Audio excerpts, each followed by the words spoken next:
नमस्कार दोस्तों। इस बार की मुहर्रम वाकई बहुत ही ख़ास थी, क्योंकि इस बार की जो मुहर्रम थी उसमें वाकई बहुत सारे बाहर से बैंड आए गए थे। यहाँ तक कि पटना के जितने भी सुल्तानगंज के बैंड थे, फुलवारी शरीफ के बैंड थे, दानापुर के बैंड थे, और भी बहुत जगह के बैंड थे, वो फ़िलहाल ज़्यादातर तो बुक ही नहीं हो पाए। बुक इसलिए नहीं हो पाए कि इनको कोई खरीद नहीं सका। बुक इसलिए नहीं हो पाए क्योंकि इस बार दिल्ली का खरीदार ज़्यादा निकला, क्योंकि दिल्ली का बैंड इस बार पटना में बहुत ज़्यादा बजा, फिलहाल सुल्तानगंज के क्षेत्र में। तो इसी कारण बहुत सारे जो बैंड थे पटना के वो ज़्यादातर बुक नहीं हो पाए। तो देखते हैं इस बार के टॉप 10 बैंड कौन रही, या फिर मैं बात करूंगा टॉप 14 ही कर देते हैं। टॉप 14 बैंड कौन रही, 14 बैंड कौन रही इस बार की मुहर्रम में खास, जो कि आप लोगों का आकर्षण का केंद्र बना। और मैं बात करूंगा कि अखाड़ा का भी जो सबसे लंबा अखाड़ा इस बार किसका निकला। यहाँ तक कि ना ही इस बार नाजिम बजा, ना ही त्रिशूल बैंड बजा, ना ही शिव मोहन बजा, ना ही शंकर बैंड बजा, और ना ही गणेश बैंड बजा। गणेश बैंड का ठेला दूसरे बैंड वाले ने लिया, जो मैंने पहले बात कर चुका था, लेकिन गणेश बैंड नहीं बजा इस बार। तो ये सब इतना भारी भरकम बैंड जो रहते हुए नहीं बज पाया, तो सोचिए कि इस बार क्या मतलब कमिटियों की सोच होगी कि इस बार कितना अच्छा संस्था निकाला जाए। वैसे एक साथ सारे कमिटियों का इतना दिमाग कैसे आ जाता है कि एक जैसा कि सबको बाहरी का बैंड लाना है, वो भी अलग ही बात है। चलिए तो बात करते हैं 10वां नंबर का बैंड जो मैं इस बार फिर से दूंगा। इस बार 10वां नंबर का बैंड मैं श्री मोहन बैंड को ही दूंगा, जो पटना सिटी का बैंड है। मानते हैं बहुत ज़्यादा अच्छा बैंड बजा, बैंड भी बजा अच्छा, प्रोसेसन भी अच्छा निकला, लेकिन उस लेवल का बैंड नहीं बज पाया जो मैं सोचा था।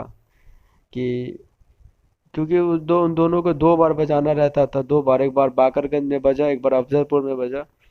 लेकिन मैंने सोचा था अफजलपुर में बहुत अच्छा बैंड बजेगा, लेकिन उस लेवल का बैंड बज नहीं पाया, इसलिए मैंने उसको 10वां नंबर पे रखा। उसके बाद शाहगंज, जो शाहगंज की बैंड थी, जो इस बार ओल्ड पंजाब की थी उस बार 2022 में, और इस बार श्री पंजाब बैंड जो जेवर का की थी वो कुछ खास नहीं बजा पाई। एक बार और आई थी पटना में, जो सब्जी बाग बुक की थी, उस बार भी ना ही अच्छा बज पाया था जेवर वाला, और इस बार भी उस लेवल का बैंड नहीं बज पाया। तो इसलिए उसको मैं नंबर 9 देता हूँ।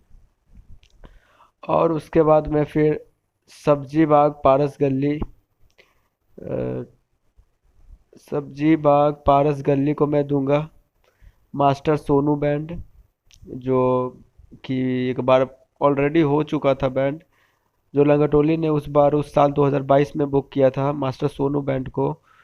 और उस बार भी सोनू बैंड इसलिए नहीं अच्छा बज पाया था क्योंकि वो एक दिन पहले दानापुर में बैंड बजी थी मास्टर सोनू बैंड। तो जब ये 11वीं आई तो उस दिन बैंड बजना था लंगटोली का, तो सारा एनर्जी चूस चुका था दानापुर वाला लोग, जिसके कारण बैंड इतना खराब बज गया कि लगा नहीं था कि बाहर का बैंड बजा था। इसी हिसाब से बैंड को लाया गया था पारस गली सब्जी बाग में, तो उस लेवल का बैंड भी नहीं बज पाया। लेकिन ठीक है, अच्छा बैंड बजा, उतना भी नहीं कह सकते हैं, बैंड वैसे अच्छा बजा था, इसलिए 7वां नंबर मैं उसे देता हूँ। उसके बाद कदम कुआं चूड़ी मार्केट चावला बैंड, जो 6 नंबर का बैंड है। यह बैंड वाकई अच्छा बजा, इतना भी ऐसा नहीं कह सकते, चावला बैंड भी बजा, और वाकई बहुत दिन बाद बजा चावला बैंड। एक ज़माने में मंडई में चावला बैंड बज चुका था बहुत पहले, और बहुत दिनों के बाद चावला बैंड को मौका मिला कि पटना में आकर अपना परफॉर्मेंस दे, और वाकई उन्होंने साबित किया कि चावला बैंड में आज भी वो उस दम खम का बैंड था। दीपक बैंड, दीपक बैंड ऐसा लगा नहीं हमको, 5वां नंबर में उसे दूंगा। बैंड अच्छा बजा, ऐसा नहीं है, लेकिन उससे अच्छा बैंड तो पटना का ही बैंड बज जाता है यार, उस लेवल का बैंड दीपक बैंड नहीं बजा पाया। कुछ कुछ नया सॉन्ग गाया, नया गाना गाया, लेकिन वो उससे अच्छा बैंड तो पटना में भरा पड़ा है। लेकिन फिर भी 5वां नंबर में देता हूँ, क्योंकि अपने तरफ से फट बहुत अच्छा लगाई, इसलिए। New Khajurbanna, new Shankar Narela band वाकई बहुत अच्छा बैंड बजा, और प्रोसेसन भी उसका देखने लायक था, प्रोसेसन भी बहुत अच्छा बैंड बजा। प्रोसेसर बहुत लंबा था। अच्छा खासा प्रोसेसन देखने को मिला इस बार न्यू खजूर बन्ना से, जो शंकर बैंड नरेला का निकला हुआ था। और प्रोसेसन सिर्फ बैंड से तो देखा नहीं जाता है, प्रोसेसन सिर्फ सब चीज़ों से देखा जाता है। पैरेट से देखा जाता है, और ऊँट हाथी से देखा जाता है, लाइटनिंग से देखा जाता है, और बग्गी से देखा जाता है। किसका सबसे ज़्यादा लंबा प्रोसेसन पे था, क्योंकि हर चीज़ बैंड नहीं कर देता है। कुछ चीज़ प्रोसेसन लंबा जब होती है तो वो साबित कर देती है कि ऑटोमेटिकली वो संस्था काफ़ी रसूखदार है और काफ़ी शौकिया है। वो साबित कर देती है उसका प्रोसेसन देख कर ही। उसके बाद काली घाटी महाराष्ट्र बैंड लाए थे, जो कि इस बार भी तगड़ा बजाई, जैसा मैं उम्मीद कर रहा था इस बार कि महाराष्ट्र बैंड कैसी बजेगी कैसी बजेगी। महाराष्ट्र बैंड ने फिर भी तगड़ा बजाया, और उसका भी प्रोसेसन अच्छा था। उसका भी मूसा बैंड परेड पार्टी के साथ ले गया था। उतना भी बड़ा नहीं था प्रोसेसन, लेकिन बैंड ने प्रोसेसन को ढक दिया। बैंड इतना अच्छा बजाया कि फिर उसके बाद कोई बैंड उसके सामने हमको नहीं लगा टिक पाया।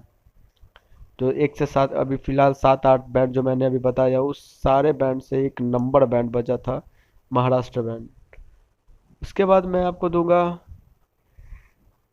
लंगा टोली का पंजाब बैंड, जो सहारनपुर से आया था इस बार, जो कि वाकई इस बार लंगा टोली हमेशा अपने नामों से जाना जाता है, अपने कामों से जाना जाता है, और अपने प्रोसेसर से जाना जाता है। मैं एक ही बात बोलूँगा कि आप अगर अगर आपका प्रोसेसन पत्थर की मस्जिद पर है, तो उसका बैंड का ठेला मान लीजिए महेंद्रू में लगा होगा, महेंद्रू में बज रहा है, और पत्थर की मस्जिद तक उसका प्रोसेसन आ चुका है। तो सोच लीजिए कि कितना बड़ा प्रोसेसन वो निकालता होगा।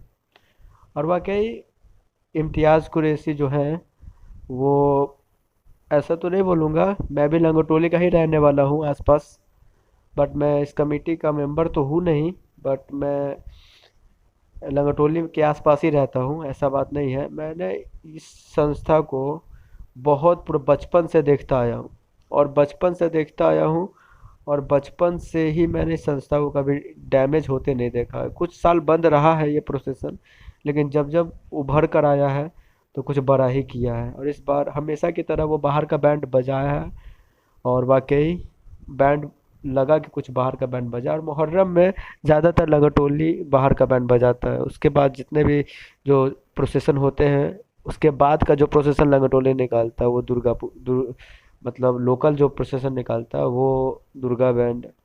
और जितने भी सुल्तानगंज का बैंड होता है, जितने लोगों को अच्छे लगते हैं वो सब निकालते हैं। बाकी मुहर्रम में वो लोग चाहे कुछ भी हो जाए बाहर का बैंड लाते हैं। और सोच लीजिए इतना बैंड का शौकीन लोग उसमें है, जो कि हम बता नहीं सकते आपको। लेकिन वह लंगटोली वालों ने भी बैंड को अच्छे से बजवाया, बाहर का बैंड का इज्जत रखा। और इस बैंड को मैं थर्ड नंबर, सेकंड नंबर दूंगा, इसलिए क्योंकि ये बैंड वाकई इतना अच्छा बजा है। इतना आवाज़ का ट्यून देखिए, इसका इसका सेटअप देखिए। मतलब अगर आपका सेटअप, अगर अगर आपसे पूछना है ना बैंड का, तो आप लगोटोली के बैंड से पूछ लीजिए, वो खुद ही सेटअप लगा देता है वो खुद से। और बैंड का आवाज़ तो मत पूछिए कितना अच्छा निकल रहा था। कुछ लोगों को मेरी बातें शायद अच्छी नहीं लग रही होंगी, बट इसका मतलब ये नहीं है कि सब एक ही इंसान हो जाए। शायद कुछ जगह मैं भी गलत हो सकता हूँ, ऐसे बड़े कोई बहुत बड़ी बात नहीं है। लेकिन मैं अपने हिसाब से बता रहा हूँ कि वो टॉप का नंबर 2 इस बार की प्रोसेसर निकली है। और इन सब से भी बहुत ज़्यादा अच्छा बैंड निकला है, तो वो है ओल्ड पंजाब बैंड, जो कि साबित कर दिया है कि राजों का राजा है वो ओल्ड पंजाब बैंड पटना के मामले में। बहुत सारे बहुत सारे बैंड इनके सामने आए गए गुजरे, दिल्ली का बैंड, पटना का भी कुछ बैंड गुजरे, लेकिन उनको ढक नहीं पाए। उनको आवाज़ के मामले में, प्रोसेसन के मामले में, सिंगर के मामले में, जो भी परफॉर्मेंस जो गायक दे रहे थे उनके मामले में, कोई भी इस बैंड को किसी भी चीज़ से ढक नहीं पाया। और वाकई आपको विश्वास नहीं हो रहा होगा, और कुछ लोग नहीं सुने होंगे, तो वाकई यूट्यूब पे आप वीडियो देख सकते हैं। ओल्ड पंजाब बहुत लोगों ने अपलोडेड भी किया है, आप वाकई में सुनिए, और आप लोगों को खुद ही ऐसा लगेगा कि यार सच में ये बैंड बजा है। वाकई पटना का बैंड में भी दम है, और वो अकेले छाप छोड़कर जाता है, और वो अलग ही टाइप का थोड़ा बैंड है। इसलिए मैं पहला नंबर पर ओल्ड पंजाब को रखूँगा। और श्री पंजाब बैंड जो एक नोएडा से आया था, जो श्री पंजाब बैंड नोएडा से आया था, और वो भी दरगाह वो भी दरगाह ही में बजा था। और उसके साथ मूसा बैंड था, पाइप बैंड था, आज़ाद भांगड़ा था। ये सब चीज़, वो भी बैंड बहुत तगड़ा बजा है।